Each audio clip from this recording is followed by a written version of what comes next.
하나님께서 봉독해 주신 빌립보서 2장 5절로부터 13절까지의 말씀을 가지고 두렵고 떨림으로 너희 구원을 이루라 라고 하는 제목을 가지고 하나님의 말씀을, 은혜를 나누고자 원합니다. 여러분, 저희 교회의 원래 표가 뭐라는 것은, 너희 구원을 이루라고 하는 이것은 아마 우리 교회의 원래 표라는 것을 모르는 분은 없을 줄로 압니다.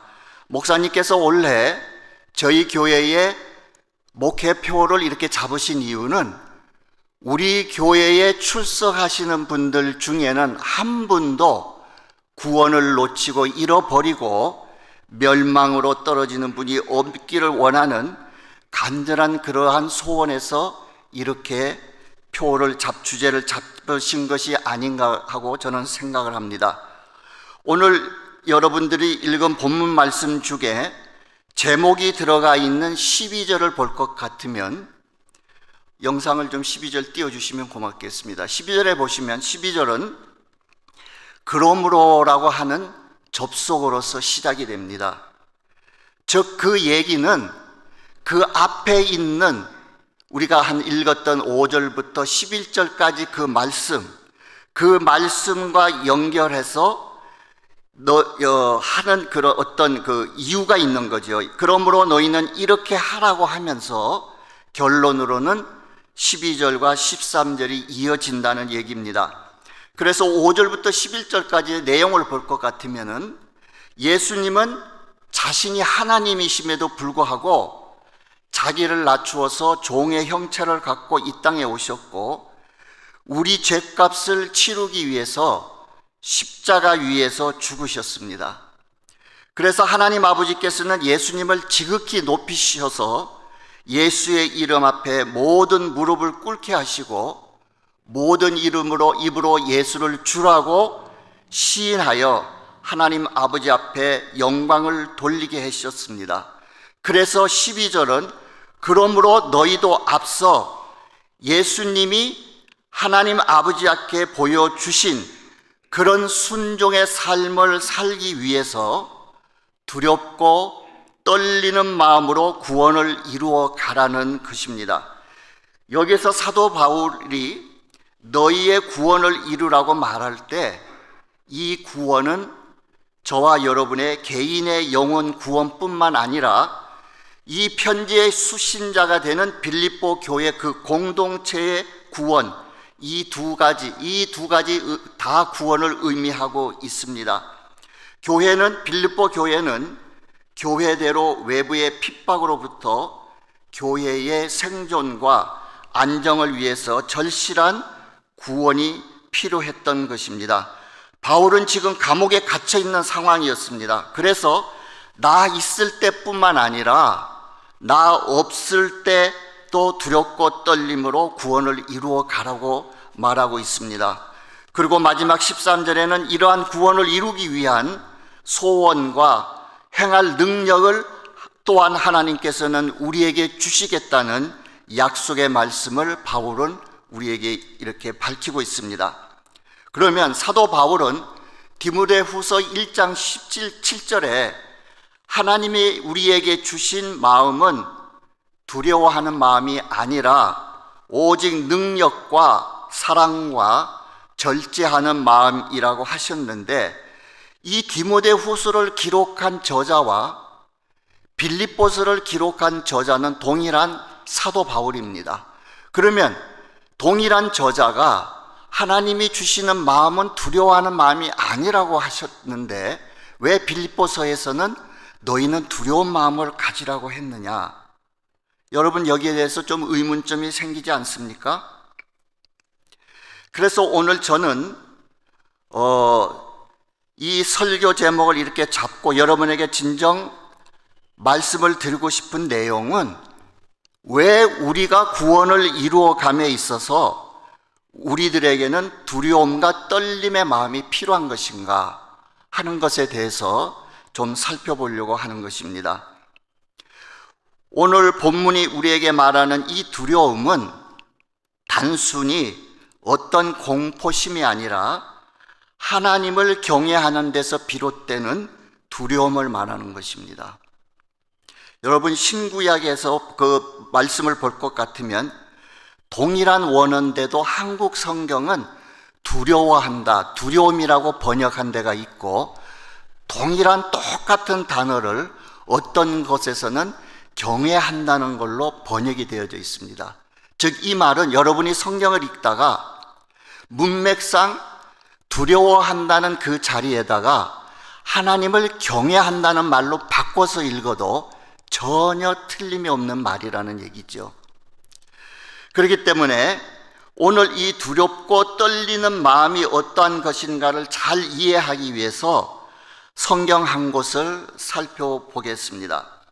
누가복음 5장 1절부터 11절에 볼 것 같으면 영상이 오늘 안 나오나 보죠? 예수님께서 베드로를 부르는 장면이 나옵니다. 수많은 사람의 무리가 예수님의 그 어떤 말씀을 듣기 위해서 갈릴리 해변가에 이제 모여들게 됐습니다. 그래서 가장 좋은 말씀을 들을 수 있는 환경을 예수님께서 만들기 위해서 갈릴리 해변가에 세워져 있는 배에 올라타셔서 언덕을 향하여 사람들이 자기를 향하여 앉게 되면은 모든 청중이 몇만 명이든 모였다 할지라도 예수님을 주목해서 보기에 굉장히 쉬웠을 겁니다. 그렇게 예수님께서는 무대를 설정하셨던 거죠. 그리고 바람이 갈릴리 바다에서부터 육지를 향해서 불어오기 때문에 그 당시에는 마이크라는 이런 시설이 없었지만은 그 바람을 타고 예수님이 하시는 그 말씀이 청중들에게 훨씬 수월하게 들려질 수 있는 그런 조건이 있었던 겁니다. 그래서 배 두 척이 해변가에서 밤새 그물을 내리고 이제 그물을 씻혀서 모든 그날의 일과를 마치려고 하는 그 두 배 중에 한 배가 우리가 잘 알고 있는 시몬 베드로의 배였습니다. 예수님께서는 일부러 시몬 베드로의 배를 택하셨던 것 같아요. 그래서 시몬의 배를 올라타시고 말씀을 하시기 시작합니다. 아마 베드로는 그물을 씻고 나서는 빨리 집에 가고 싶은 그런 심령이었을 걸로 저는 생각이 들어요. 왜냐? 그날 저녁에는 밤새도록 고기를 잡았는데 한 마리도 못 잡았거든요. 그렇기 때문에 베드로의 마음은 굉장히 심란했을 거예요. 빨리 그물 씻고 이제는 마치고 집에 가서 쉬었다가 오늘 저녁에는 다시 한번 그물을 던져서 한번 대박을 터뜨려야 되겠다. 이런 생각들이 아마 착잡하게 생각하고 있었을 거예요. 근데 예수님께서 성큼 자기의 배에 올라타시면서 배를 조금 띄기를 청하시고 그 배에서 말씀을 하시기 시작하시니까 베드로는 꼼짝없이 그 배에서 내려올 수도 없고 예수님의 말씀을 들을 수밖에 없는 그런 상황이 되어버리고 말았습니다. 처음에는 그 예수님의 말씀이 자기 귀에 잘 들어오지도 않았을 수도 있지요. 그런데 그 말씀을 바로 예수님의 발치 정도에 앉아서 자기 배에 탔으셨으니까 듣기 시작하는데 자기도 모르게 베드로의 마음속에 예수님의 말씀이 빨려 들어오기 시작하는 겁니다. 그래서 그 말씀을 듣는 중에 베드로는 큰 마음속에 감동과 감화가 있었을 거예요. 그래서 4절에 보니까 이렇게 예수님께서 말씀하십니다. 말씀을 마치시고 시몬에게 이르시되 깊은 데로 가서 그물을 내려 고기를 잡으라. 예수님께서 베드로에게는 말씀, 설교를 끝내고 나서 베드로야, 시몬아, 깊은 데 가서 그물을 던져라 이렇게 얘기하셨어요. 그럴 때 5절에 대답하여 가로되 선생이여 우리들이 밤이 맞도록 수고를 하였지만은 얻은 것이 없지만 말씀에 의지하여 내가 그물을 내리리다. 만약에 예수님께서 말씀하시기 전에 베드로야, 시몬아, 깊은 데 가서 그물을 내려라 그랬으면 아마 순종하지 않았을 것 같아요. 왜냐? 베드로는 고기 잡는 데에는 예수님하고는 게임이 안 되는 사람입니다. 그 갈릴리 바다에서 생선을 잡아서 먹고 살던 직업적인 어부였기 때문에 고기 잡는 거에 대해서는 목수 예수님보다는 훨씬 자기가 일가견이 있다고 생각했을 수 있습니다. 더더군다나 물고기가 그 시간대에는 깊은 데 있지 않고 얕은 물가로 나오는 시간이죠. 잠을 자기 위해서 깊은 밤에는 물고기가 물속으로 내려갑니다. 그래서 그 물고기의 생리와 생태를 아는 베드로는 밤에 그물을 던질 때는 깊은 데 가서 그물을 던졌습니다. 그런데도 한 마리도 못 잡았어요. 그런 베드로에게 지금 사람들이 그 말씀을 듣기 위해서 몰려있는 시간대니까 분명히 아침들 먹고 정도 모이지 않았겠어요. 해가 벌써 상당히 중천에 떠 있는 시간일 수 있습니다. 그 시간대에 깊은 데 가서 그물을 던지라, 얕은 데 가서 그물을 던지라 그랬으면 모르는데 깊은 데 가서 그물을 던지라 그러니 베드로가 얼마나 의아했겠습니까? 그런데 예수님이 말씀하신 것을 듣고 베드로가 이렇게 반응합니다. 말씀에 의지해서 내가 그물을 던지겠습니다. 그런데 그물을 던지라고 명령하시는 그분의 대상을 향하여 베드로는 선생이여 이렇게 부릅니다. 이 말은 교사 선생님이여 이 말하고 똑같아요. 그래서 6절 7절에 보면은 그물을 던졌더니 그물이 찢어질 정도로 고기가 잡힌 거예요. 그 시간대에 얕은 데다 던졌는데, 그래서 다른 배에다가 요청을 해서 너무나 고기가 많이 잡혔기 때문에 끌어올릴 수가 없습니다.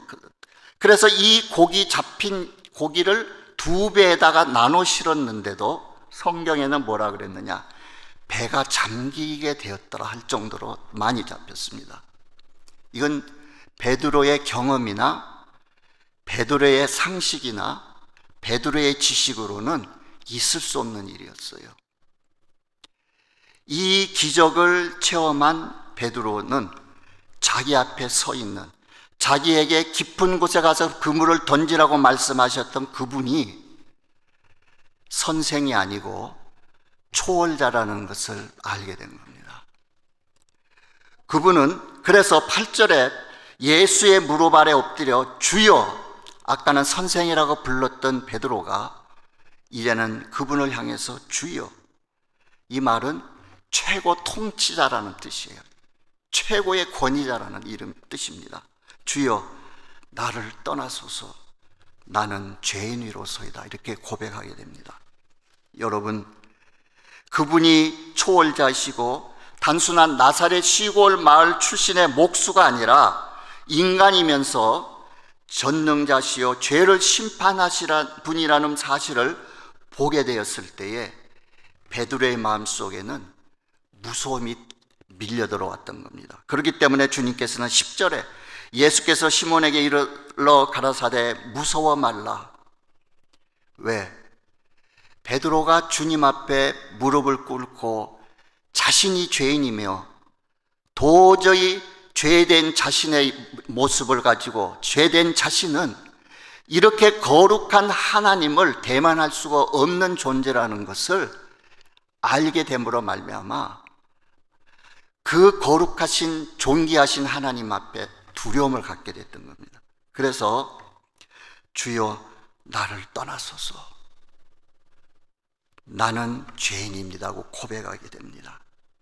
그런 베드로에게 주님은 얼마나 무서움이 있는 것을 주님은 아시고 시몬 베드로에게 일러 가사라사대 무서워 말라.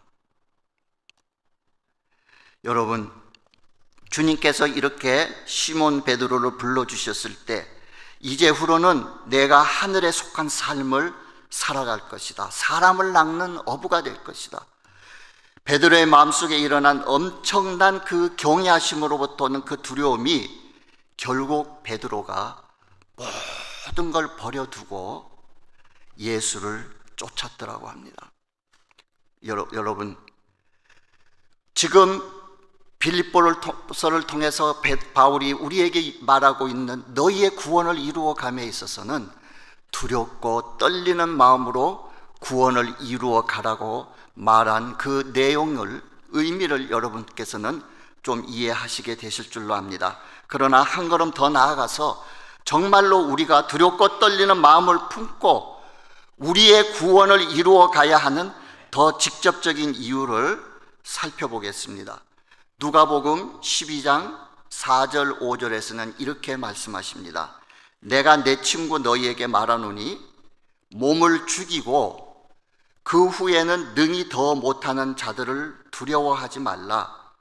마땅히 두려워할 자를 내가 너희에게 보이리니 곧 죽인 후에 또한 지옥에 던져 넣는 권세 있는 그를 두려워하라. 내가 참으로 너희에게 이르노니 두려워하라. 여기서 두려워하라를 주님은 두 번 말씀하십니다. 죽인 후에 또한 지옥에 던져 넣는 권세 있는 자를 두려워하라. 내가 참으로 너희에게 이르노니 그를 두려워하라. 두 번 두려워하라고 하시는 것은 강조해서 하시는 말씀이죠. 성경에는 지옥에 대해서 172번을 언급하고 있습니다. 예수님 생애 때도 예수님은 천국보다는 지옥에 대해서 더 여러 번 언급을 하셨어요. 그것은 사람들이 그만큼 예수님은 지옥에 가는 것이 안타까우셔서 지옥에 대해서 우리에게 깨우쳐 주시기 위한 어떠한 노력이 아니었을까 우리는 생각해 볼 수 있습니다. 여러분, 우리 모두는 육신의 장막을 벗으면 반드시 그리스도의 심판대 앞에 서게 됩니다. 이 심판은 모든 사람이 영원한 시간을 어디에서 보내게 되느냐는 것이 결정되는 심판인 겁니다. 이 심판은 누구도 예외일 수가 없고 그 판결은 어떤 오판도 있을 수 없는 완벽하게 공정한 심판입니다. 죄를 짓고 죄의 문제를 해결치 못한 자가 가야 할 곳은 마귀와 그 사자들을 위하여 예비된 영원한 불못이라는 것입니다. 심판하시는 그 절대자를 두려워하라고 하는 것입니다. 저는 한 오래된 시간 전에 정말 천국은 있습니다, 정말 지옥은 있습니다라는 책을 쓰신 메리 백서트 목사님께서 이 오렌지 카운티에 오셔서 집회하신다는 얘기를 듣고 제가 그 책들을 읽어봤기 때문에 그 저자인 분이 오셨을 때 직접 만나 그분의 말씀도 좀 듣고 싶고 해서 그 집회에 참석한 적이 있습니다. 그런데 제가 그 집회에 참석했을 때 당시는 아마 이분이 천국과 지옥을 경험하고 나서 후에 한 30년 내지는 35년 정도 후의 시간입니다. 이분이 1976년 3월 달에 기도하시는 가운데 예수님께서 이분에게 찾아오셔서 메리야, 너는 이 땅에 태어날 때에 특별한 사명을 가지고 태어났다. 내가 너에게 천국과 지옥을 다 보여주고 세상 사람들에게 지옥이 있다는 것을 아주 신랄하게 증거함으로 인해서 한 사람이라도 지옥에 들어오도록 하는 것이 너의 사명이다. 그래서 그날 저녁부터 예수님께서 이 메리 백스터라는 여인을 데리고 지옥을 데리고 가시는 것이 40일 동안 밤 12시가 되면 예수님이 데리러 오시는 겁니다. 자기의 영이 올라가는데 자기 집 있고 지붕이 있는데 남편과 아이들이 자는 것이 다 보입니다. 예수님과 함께 높이 지옥으로 갑니다. 그렇게 하기를 40일 동안을 예수님께서 지옥을 보여주셨어요. 그런데 제가 다른 것 말씀드리려고 하는 게 아니고 그분이 이미 천국과 지옥을 보고 온 지가 한 30년이 넘은 시간이었는데 그분이 지옥에 대해서 막 간증하시다가 땀을 막 흘리십니다. 그러면서 숨이 차서 헐떡거리시면서, 물론 그분이 조금 살은 찌신 분이에요. 여러분, 제가 한 5분만 테이크 브레이크 하겠습니다. 이해 좀 해 주십시오. 땀을 닦으면서 한창 의자에 앉아 계시다가 다시 말씀을 이어가시는 걸 보았습니다. 여러분, 얼마나 지옥이 끔찍한 곳이면은 몇십 년이 지났는데도 그 끔찍스러운 것을 잊어버릴 수가 없는 거예요. 그 끔찍함에 대한 그 충격, 그 강도가 변할 수가 없는 거예요. 그분이 애원하듯이 그 모임에 앉아있는 분들을 향하여 하시는 말씀이, 여러분, 절대로 지옥은 가지 마세요. 절대로 지옥은 가지 마세요. 저는 그분이 간증한 내용 속에 그 말만 내 귀에 남아 있어요. 여러분, 지옥은 절대로 갈 곳이 아닙니다. 여러분, 우리가 저 사람은 지옥 갔어, 저 사람은 천당 갔어, 그렇게 판단하는 것은 우리의 영역이 아닙니다. 그러나 성경에 예수님의 말씀을 빌려서 지옥에 간 사람 얘기를 말할 수 있는 사람이 있어요. 가룟 유다. 왜? 예수님께서 차라리 가룟 유다는 태어나지 아니한 것이 낫다고 했으니까 지옥 간 사람입니다. 그러니까 우리가 대충 따지면 가룟 유다가 지금 지옥에 가 있는 시간이, 그 불 속에서 고통받고 있는 그 시간이 대충 2000년이 지났어요. 그죠? 그런데 구약에 나오는 아합 왕, 이렇게 말할 수 있을 것 같아요. 아합도 저는 지옥 같다고 생각합니다. 가장 분단된 이스라엘 왕국을 우상의 국가로 만든 아합 왕이 하나님께서 천국 데려갔을까요? 그렇지 않다고 저는 생각합니다. 아합 왕은 BC 한 900 몇십 년도에 죽었어요.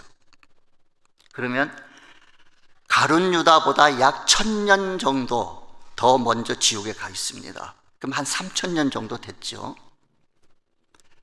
여러분, 2000년 동안 불구덩이 속에서 뜨거워서 견딜 수 없이 몸부림치는 그 가룟 유다의 2000년보다 1000년을 더 아합은 고생하고 있으니까 엄청 불쌍하죠.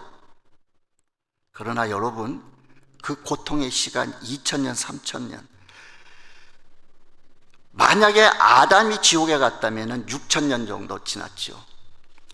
그 숫자가 의미가 있을까요? 왜? 없습니다. 왜? 지옥이라는 그 시간은 영원한 것이기 때문에, 영혼을 분모로 삼고 6000이라는 숫자를 올려봐도 제로입니다. 3000을 올려도 제로입니다. 여러분, 우리의 신체의 일부가 잠깐 고기를 굽는다든지, 여러분이 음식을 요리하다가 기름이 튀겨서 닿으면 얼마나 쓰라립니까? 그런데 그 지옥불 속에 있는 간 사람들의 그 감각은 현재 육신을 가지고 살아가고 있는 이 당시 때의 감각보다 어쩌면은 더 분명합니다. 근데 그곳은 들어가면은 나올 수가 없어요. 영원한 겁니다, 여러분. 어떤 목사님이 그러시더라고요. 하나님 앞에서 영원이라는 이 말은 고유명사다. 추상명사가 아니고 고유명사. 거기 들어가면은 그걸로 끝이에요. 그걸로 끝이에요. 영원히 여러분의 운명이 지옥에 간다면 그걸로 끝입니다. 지옥에서의 이 숫자 기간이라는 것은 영원이라는 그 형벌의 시간에 우리가 생각한다면은 이것은 의미가 없는 거예요. 그렇기 때문에 주님께서는 육체를 죽인 후에 지옥에 던져넣는 자를 두려워하라고 하십니다. 두려워하라고 하십니다. 트라이언 에드워드라는 분은 이렇게 말했어요. 지옥은 너무 늦게 본 진실이다. 만약에 어떤 사람의 운명이 천국에 가지 못하고 예수님께서 너는 불못에 들어가라는 심판을 받게 됐을 때 그것까지 그 지옥이라는 실상을 알게 된 그것은 너무 늦게 깨닫게 된 겁니다. 그러면서 이분은 이렇게 말합니다. 제때에 할 일을 경홀히 가볍게 여기고 후회하는 것이다. 제때에 할 일을 하지 않고 가서 영원히 후회하는 것이다. 그래서 여러분, 우리가 제때에 구원을 얻기 위해서는 제때 해야 할 일이 있습니다. 그래서 다음 주부터 4번 더 모임을 갖게 될 텐데, 두 번째, 다음 주 말고 그 다음 주에 대해서는 구원과 제때 해야 할 일, 회개에 대해서 저와 여러분이 같이 성경 공부를 하고 싶습니다. 그리고 세 번째에 대해서는, 주일은 우리가 제때 해야 할 일, 구원과 믿음과 행함의 관계에 대해서 우리가 바로 정리하지 아니하면은 우리의 운명이 어떻게 될지에 대해서 우리가 한번 진지하게 말씀을 나눠보려고 합니다. 여러분, 찰스 프라이스는 이렇게 말했어요. 그리스도인들이 사용하는 많은 단어들 속에서 많이 오해되고 왜곡되게 사용되는 말들이 있다. 그 중에서도 나는 믿음이라고 하는 말을 가장 많이 기독교인들이 오해하고 왜곡되게 쓰고 있다고 생각한다고 말했습니다. 저는 이 말에 절대 동의합니다. 절대 동의합니다. 절대 동의합니다. 여러분, 지옥은 제때 해야 할 것을 하지 않은 자들이 가는 곳이라는 것을 기억하시기를 바랍니다. 제가 이 주일 설교를 준비하면서 과거에 한 10년 전에 읽었던 어떤 책에서 어떤 두 목사님의 서로 대화를 나누며 감명했던 것이 문득 떠올랐어요. 그래서 그 떠올랐던 그 내용을 여러분에게 이해를 돕기 위해서 좀 소개하고자 합니다. 아마 기독교 교계에 대해서 조금 관심이 있으셨던 분들은 아마 이 얘기 속에 나오는 주인공의 목사님이 누군지 아마 짐작하실 수도 있을 겁니다. 이 목사님은 미국 교회에서는 상당히 이름이 알려졌던 분입니다. 근데 이분이 5년형을 선고받고 교도소에 들어가시게 됐어요. 그래서 후배 목사님이 자주 그 선배 목사님에게 면회를 다니셨었어요. 그래서 벌써 4년 정도 수감 생활을 했을 때쯤 시기에 이 목사님에게 면회를 갔더니 그날 이 목사님께서 면회 온 목사님에게 이렇게 말합니다. 여보게, 이 감옥은 내 인생을 향한 하나님의 심판이 아니라 그분의 자비하심이라네.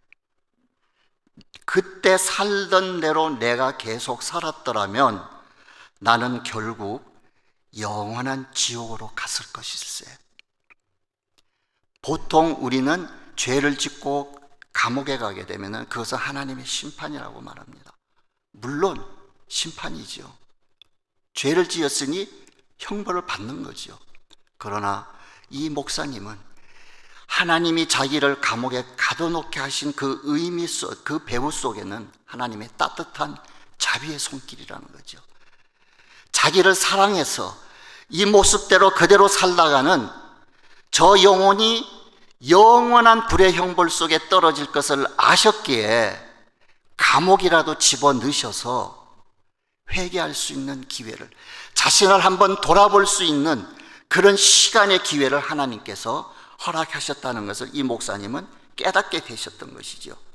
그래서 이 후배 목사님이 귀가 번쩍 뜨인 거예요. 아니, 이게 무슨 말이야? 눈이 번쩍 떠지다는 겁니다. 그래서 목사님에게 이렇게 질문했다 그래요. 목사님, 그러면 목사님이 예수님께 대한 사랑이 식은 것이 언제입니까? 한때 믿음의 거장이었던 이 목사님이 이렇게 얘기합니다. 여보게, 나는 예수님에 대한 사랑이 식은 적이 한 번도 없었다네. 예? 그러면 목사님 7년 동안 우편 사기, 성도와 함께 간음했던 것, 그건 다 뭐란 말입니까? 그것 때문에 5년형을 받고 지금 여기 들어오신 거 아닙니까? 이렇게 물어봤다는 겁니다. 그랬더니 그분이 나는 그동안에도 예수님을 늘 사랑했지만 다만 나는 그분을 두려워하지 않았다네. 그분이 내 삶의 최고의 권위가 아니었다네. 여러분, 이 두 분의 나누는 대화가, 그러면서 이분이 또 이렇게 말합니다. 나는 나와 같은 크리스찬들이 얼마나 이 미국 땅에 많은지 몰라. 나는 그런 자들을 너무나 많이 알고 있어.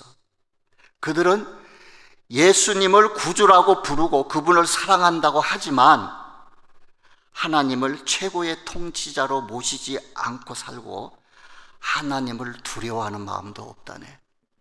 여러분, 이분이 언급하신 말씀이 오늘 우리가 읽은 본문의 말씀을 얼마나 쉽게 이해시키고 우리들의 신앙 상태를 점검하게 하는 말씀인지 모르겠습니다. 우리의 달려갈 길을 다 달려가고 최후 승리의 계가를 부를 때까지 우리는 예수님을 사랑하는 마음과 그분만을 높이고 두려워하는 마음을 쌍두마차같이 우리의 가슴 깊이 품고 살아가야만 하는 겁니다. 하나님이 최고 통치자라고 말하는 것은 그분을 주인으로 모신다는 말입니다. 하나님이 저와 여러분의 주인이십니까? 이 질문에 여러분이 예라고 자신 있게 대답할 수 없다면 여러분의 구원을 점검해 보셔야 합니다. 제가 이 설교를 준비할 때에 사실은 성경 공부로서 준비를 해놨었습니다. 그러나 설교로 바뀌기 때문에 제가 다시 설교식으로 이렇게 내용을 많이 바꿨어요. 성경 공부식으로 이 두 번째 시간에 내가 이것을 5번 중에 하려고 했던 얘기인데, 여러분, 우리가 4번 모임 속에서 시간이 되고 기회가 되면은 왜 하나님이 구원을 얻는 자들에게는 주인이 되셔야 되는가에 대한 성경적인 근거에 대해서 한번 우리 나눠보고 싶습니다. 여러분, 하나님이 여러분의 마음속에 최고의 통치자로 모시고 사셔야만 우리는 끝까지 믿음의 그 달려갈 경주를 승리로 마칠 수 있다는 것을 기억하시기를 바랍니다. 출애굽기 20장 20절에는 이렇게 말합니다. 모세가 백성에게 이르되 두려워하지 말라. 하나님이 임하심은 너희를 시험하고 너희로 경외하여, 쉬운 성경에서는 이렇게 번역하였습니다. 너희로 두려워하여 범죄하지 않게 하려 하심이라. 하나님께서 시내산에 화염과 불꽃 같은 것으로 나타나셔서 온 백성들이 두려워 떨고 죽은 것 같이 되었을 때에 모세가 백성들에게 두려워하지 말라. 하나님이 이러한 모습으로 너희에게 나타나시면 너희로 두려워한 마음을 주셔서 너희가 이 광야길을 걸어가는 동안에 범죄하지 않기 위하여 하나님께서 너희들에게 두려운 마음을 주셨다고 하십니다. 마지막 이 말씀을 읽고, 본문 말씀을 읽고 저의 말씀을 마치려고 합니다. 베드로전서 1장 17절에 외모로 보시지 않고 각 사람의 행위대로 심판하시는 이를 너희가 아버지라 부른즉 너희가 나그네로 있을 때를 두려움으로 지내라. 제가 한번 다시 읽겠습니다. 외모로 보시지 않고 각 사람의 행위대로 심판하시는 이를 너희가 아버지라고 부른즉 너희가 나그네로 있을 때를 두려움으로 지내라. 아멘. 우리 시간에 제가 내려가기 전에 한번 다 같이 한 2분 정도 통성으로 기도했으면 좋겠습니다. 우리 반주자가 나오셨으면 찬송도 한번 439장 1절 2절만 부르겠습니다. 영상이 안 됩니까? 아까 그러면 제가 읽을 때 그 본문이 여기 떴었습니까? 죄송합니다. 예. D만 안 됐습니까?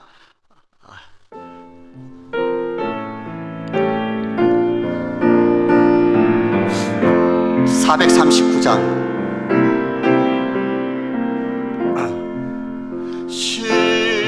십자가로 가까이 행케하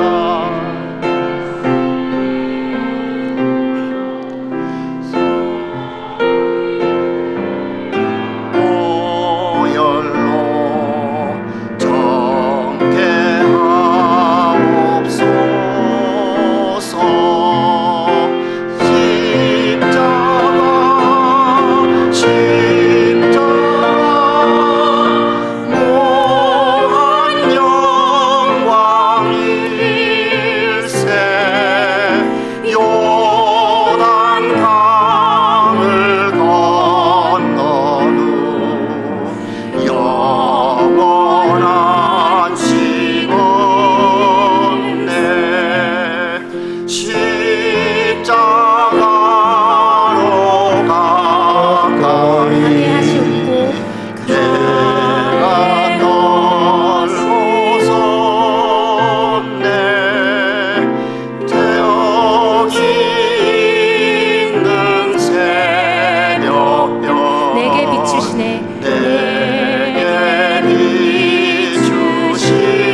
영원한 시건네. 한 2분간만 여러분의 마음의 주인이 예수 그리스도가 여러분의 전부가 되지 아니하고 예수 그리스도를 단순히 구원 얻기 위한 수단으로 삼고 여러분이 살았다면 오늘 이 시간에 다 같이 회개하시기를 바랍니다. 그를 두려워하여 두렵고 떨리는 마음으로 그분을 여러분의 마음 중심의 주인으로 모셔드리는 그런 기도의 시간을 갖도록 하겠습니다. 다 같이 기도하겠습니다. 살아계신 아버지 하나님 감사합니다. 참으로 우리의 삶 속에서 내 마음 중심 속에 예수 그리스도가 주인 되시고 하나님이 나의 모든 것이 되시지 않게 처신하며 하나님을 대하였던 그런 죄들 회개하오니 주께서 사하여 주시고 용서하여 주시옵소서. 오늘 아버지 하나님 이 자리에 참석한 모든 분들의 마음속에 주여 나는 죄인입니다 나를 떠나소서라고 예수님을 만났던 베드로의 그 극적인 하나님 만남과 같이 아직도 예수님을 나의 구주로 만나지 못한 자들의 심령 속에 주여 임하여 주시고 나타나 주시고 예수가 나의 모든 것이 되심을 깨닫고 내 마음 중심에 우리 마음 중심에 모셔드리는 그와 같은 변화의 역사가 있는 시간이 되도록 하나님께서 축복하여 주시기를 간절히 바라옵고 기도하옵나이다. 예수님의 이름으로 감사하며 기도드렸사옵나이다. 아멘.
기도하시겠습니다. 사랑의 하나님 아버지, 우리의 죄를 용서하시고 주의 자녀 삼아주심을 감사드립니다. 이 시간 우리에게 베푸신 그 크신 은혜에 감사하며 주님 앞에 예물을 드립니다.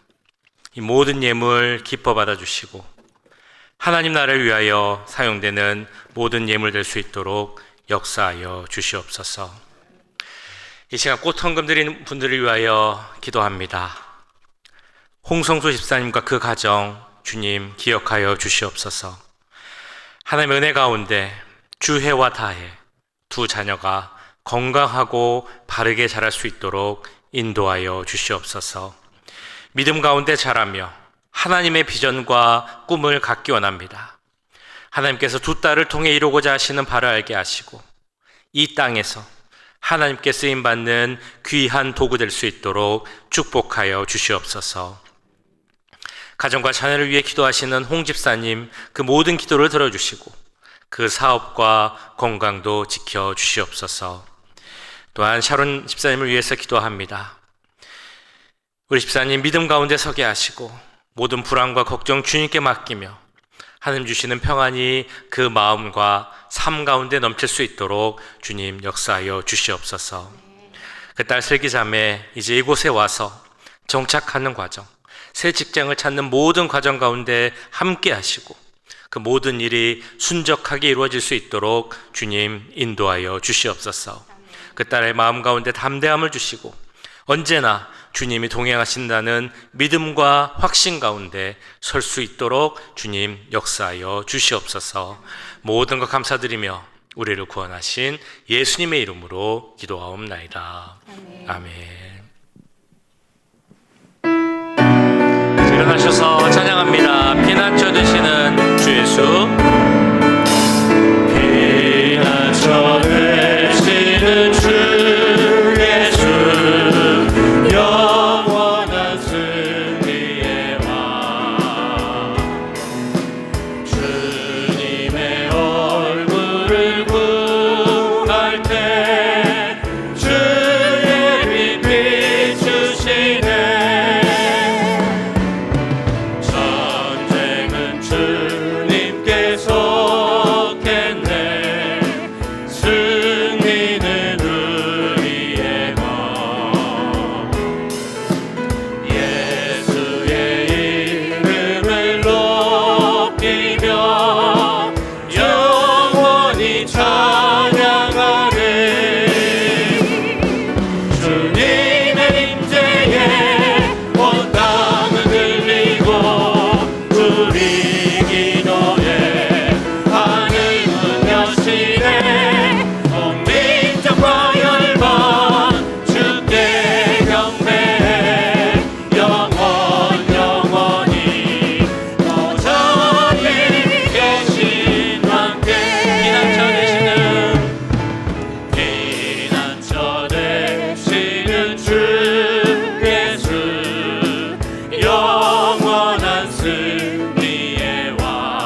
사랑해 주님, 이 시간 우리의 삶을 위하여 기도합니다. 이번 한 주간의 삶도 함께 하셔서 우리의 삶이 구원을 이뤄가는 삶, 믿는 자로서 구원받은 자로서의 합당한 삶을 살 수 있도록 주님 인도하여 주시옵소서. 이 주간에 있을 고 이민정 원사님 천국 환송 예배를 위해서 기도합니다. 그 시간 가운데 함께하여 주시고 전국 환송 예배와 모든 장례 일정이 주님의 은혜 가운데서 이루어질 수 있도록 인도하여 주시옵소서. 이 시간 출타하신 모든 분들 주님 기억하여 주시옵소서. 김인철 목사님과 또한 한국에 계신 모든 분들, 특별히 이번 주에 출타하신 분들 기억하여 주시고 그 모든 여정 가운데 주님 동행하여 주시옵소서. 특별히 가족의 구원을 위하여서 기도하며 준비하고 또한 구원을 위하여서 만남을 갖는 모든 분들에게 함께 해주셔서 정말 우리에게 약속된 그 믿음 가운데 하나님 나라를 바라보게 하시고 지옥이 아니라 천국을 갈 수 있는 그 귀한 믿음이 또한 소망이 우리 모든 가정과 우리 만남 가운데 있을 수 있도록 주님 역사하여 주시옵소서. 특별히 교회에 있는 모든 환우들 또한 육체적 어려움과 고통 가운데 있는 분들을 위해서 기도합니다. 우리의 의의 해가 되셔서 치료의 강선을 비추신다고 하셨사오니 그 광선이 지금 이 자리에 함께한 모든 분들에게 또 우리 교회 모든 환우들에게 비출 수 있도록 주님 역사하여 주시옵소서. 모든 것이 깨끗이 낫게 하시고 외양간에서 벗어난 그 어린 양처럼 송아지처럼 자유함을 얻고 건강함으로 주님 앞에 강건히 설 수 있는 모든 주의 자녀들 될 수 있도록 주님 역사하여 주시옵소서. 이번 한 주간 주님 함께 하시기 원합니다. 믿는 자로서 구원받은 자로서 주님을 증거하는 귀한 한 주의 삶을 될 수 있도록 주님 역사하여 주시옵소서.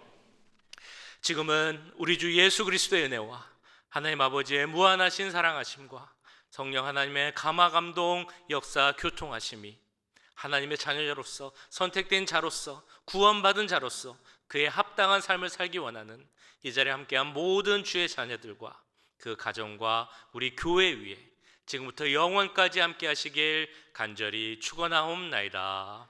아멘.